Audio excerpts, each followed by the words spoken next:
it?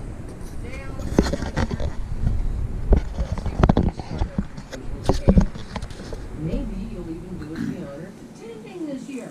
Oh, okay, wait a minute. Yeah, I gotta repeat that shot. Alright, hello YouTubers, I'm kind of bored, so figured I'd do a video I've been doing some thinking about. Yes, I did. People on the prepping channels talk about MAG groups. I don't even know what MAG stands for, but I'm going to assume it's a group that mutually assistance group or whatever, but it's a group of people that get together to in a real shift event where things have gone completely sideways that you know, I know right now where I'm at. After a certain amount of time, me and the wife will have to leave because assuming we survive the first 30 to 60 days, maybe 90, anybody who's survived in the city is going to come out. Possibly before then. People aren't stupid. They're going to learn quickly that they need water. So, I can't hold where we're at by myself. So I've talked before in other videos about seeking a place to go, and I'm probably going to do that soon. So I have an opinion on the composition of the MAG group, and 3 positions are going to be very hard to fill, and they typically won't be any good at fighting. So you're going to need a doctor, general practice, preferably also someone who can do minor surgery. You're going to need a nurse, and you're going to need a dentist. You're going to need understudies, so they're going to need to be linked up with someone younger so that they can train that person. The doctors and nurses and dentists are all going to need to have tools of their trade if they can have it. You're going to need fighters that are going to be proficient with their weapons. And I would say that your fighters need to comprise at least 50% of your group. Some of those fighters may be able to fill in other positions. So you're going to need builders and tools, growers for your crops, animals, and keepers. The quickest way to ruin a relationship with someone is to actually try to have a relationship. You know, the more mouths you have creates the more food you're going to need to be able to keep.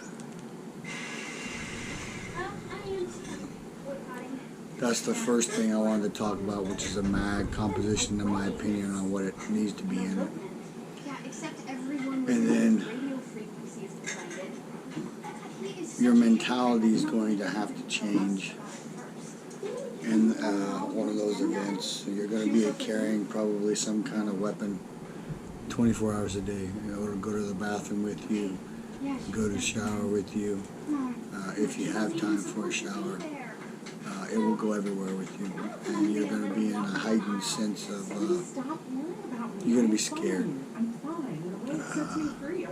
Taking the life of another human being is life-altering and changing. So, but you need to understand that if you survive the first 30 to 60 days, and a lot of the people who are also going to have to survive probably aren't necessarily going to be good people, unless there are other people that are, you know, we're kind of preppers and we're kind of prepared. But you're going to have to be on guard all the time, and that's a tough thing to be in, you know. I'm coming up on so next year will be 20 years from the first time I deployed, and I will have been retired 11 years since 2012. So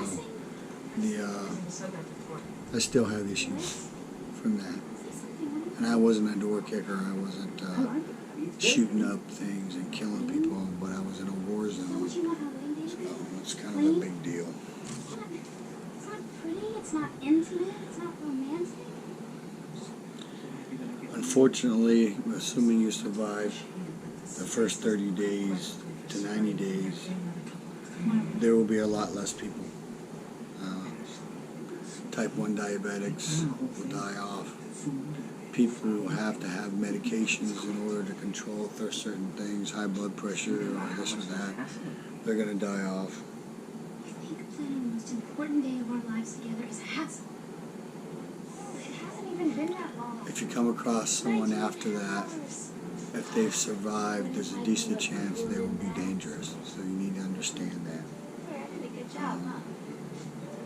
Michael still would good at... Last thing I'm going to talk about is if China and Russia decide to gang up on us, an easy way to soften us up even more than they already have is to take the electrical grid down. They do that, 90 days to 180 days later, there'll be 100 million less people in America. So, simply put, a lot of the people won't survive. So, that's something you need to consider. Nothing in war planning or anything like that is not a well thought out process. And then the other thing is, as they say, from a Van Damme movie, 1980s, the brick doesn't hit back. So your plan is only as good until the first shots are fired, and then things change.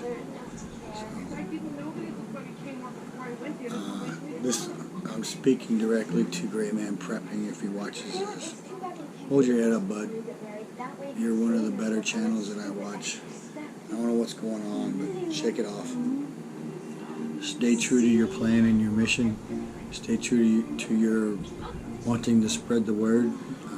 Like I told you in the note, even if you only reach one person, you saved or helped one soul, and that could be the difference between everything. So,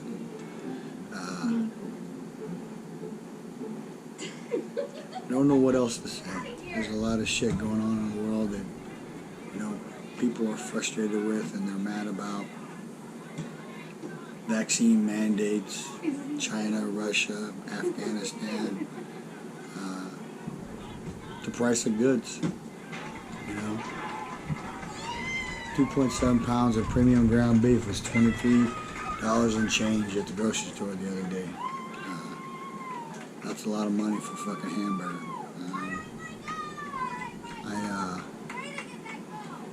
You know, I'll finish this one with the same thing I have. Chief Prepper is going to be signing off. Stack it to the rafters. You know, I'm actually considering about buying some of the freeze-dried food for actual true emergencies. You know, down here in Texas, we're at the very edge of coming out of the heat, but we've got another month of severe hurricane risk.